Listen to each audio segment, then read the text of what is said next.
You criminals need to get off this property right now. I'm calling the cops. That shrill voice.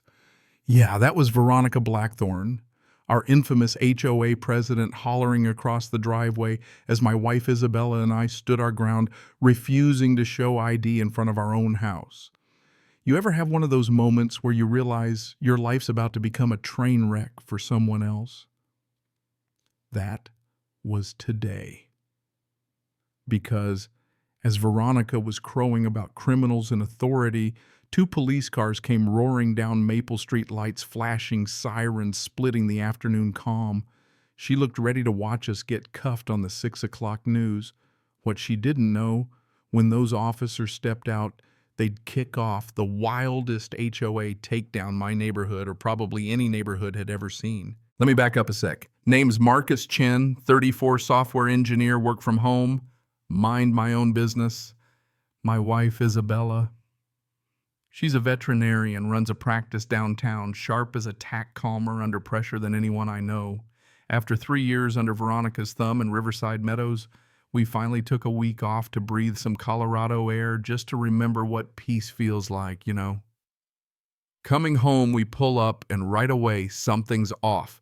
There's a massive white sign zip-tied to our gate. Violation of HOA regulations. Entry prohibited in all caps, red as a warning flare. Underneath it claimed our car was illegally parked, and our access was suspended pending an emergency board hearing.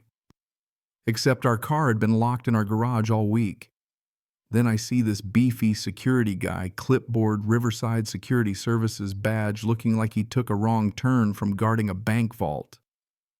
I'm going to need ID and proof of residence, he says, official as all get out. And I just look at Isabella, she looks at me, and you can almost hear us both thinking, you gotta be kidding me. I tell him calm as I can, this is my house, I don't need to prove anything to you. He grabs his radio. Sir, orders from Mrs. Blackthorne, no entry without documentation. Isabella steps up, cool as ice, asks what violation since we'd been gone a week. That's when I notice the so-called violation is dated 3 days into our vacation. Someone knew we weren't around. Someone who had access to the HOA schedule. And right on cue, Ted Grimby, board member, master of avoiding eye contact, shows up pretending to check his mailbox, glancing our way, texting like mad. All the pieces start falling into place. Then the queen herself makes her entrance.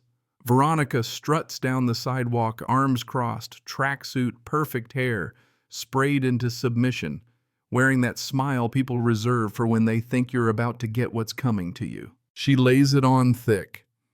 Well, hope you enjoyed your little vacation because it's your last one from this address.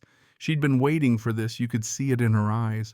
But what she didn't know, besides how to mind her own business, was she was about to trigger the end of her own reign. We'd had problems since day one. Subtle jabs at Isabella when I was out, weird inspections and fines for things that didn't exist. I told her, there's a mistake. Our car's been in the garage. She didn't even blink. Oh, there's no mistake. Unless you prove you belong, you need to leave immediately. The absurdity of it being told by someone who didn't live on our street that we had to prove our right to our own home just about made my blood boil. Isabella squeezed my arm, calm but fierce. We're not going anywhere. We're not proving we belong. That's when Veronica absolutely lost it. Face bright red, screaming about criminals and HOA authority, pulling out her phone to call 911. She's shrieking, making up stories about threats and trespassing. The security guy starts looking shifty. Neighbors are peeking out their windows. Ted is now watering plants that haven't needed it since spring. But I noticed something the moment Isabella mentioned our car was in the garage all week. Veronica's face flickered just a hint of panic. She'd staged this whole thing, and suddenly it wasn't going according to script. The setup was unraveling. Then those police cars arrived. Veronica, arms crossed, gloating. Hope you have a good lawyer, she smirked. She thought this was the moment she'd break us. But what she didn't know, she'd picked a fight with the wrong quiet neighbor. The first officer, Jenkins' big guy, seen it all, walks over. Good afternoon. We got a call about a disturbance. Veronica launches into her performance, painting us as dangerous trespassers. Officer Jenkins just listens, totally unimpressed. Then he turns to me. Sir, do you have ID or proof of residence? I hand over my driver's license and a copy of our mortgage statement. This is my house. We just came back from vacation to find this sign on our gate and this guard blocking us. Jenkins looks over the docks, then turns to Veronica. Ma'am, do you have any authority to keep these homeowners out? She whips out a folder, honestly looked like she'd thrown it together that morning, starts rambling about Section 4.2.1 violation reports, blah, blah, blah. Martinez, the other officer, flips through the paperwork. Ma'am, this violation report shows their car was parked improperly last Thursday, but they say they were gone all week. Can you explain? And now you could really see Veronica starting to crack. No, they're lying. Someone saw their car, she starts. But Jenkins interrupts, pointing out that the violation is her word, only no witness signatures, no photos. I'll need you to remove this sign and allow them access to their home. Now the security guy's looking like he wants to melt into the pavement, and Ted Grimby starts slinking away toward his house. Then the twist. Second police car's driver steps out, Detective Ray Kowalski, an old friend from my Army days. I hadn't seen Ray in years, but the second he spots me, he calls out, Captain Chen, what the hell are you doing in a neighborhood dispute? You could have heard a pin drop. Veronica's jaw hit the floor. Captain, he's just some computer guy. Ray gives her a look like he's seen it all and isn't buying a word. Ma'am, Marcus Chin was a captain in the United States Army Cybersecurity and Digital Intelligence. Dead silence. Veronica's bluster evaporates. Even Jenkins and Martinez straighten up. Now as if things couldn't get any better. Isabella quietly shows me something on her phone. She's been digging through the HOA's member portal and found all these weird expenses approved by Veronica. Thousands for consulting enhancements, money going to some contractor called Apex Development. No votes, no oversight. No.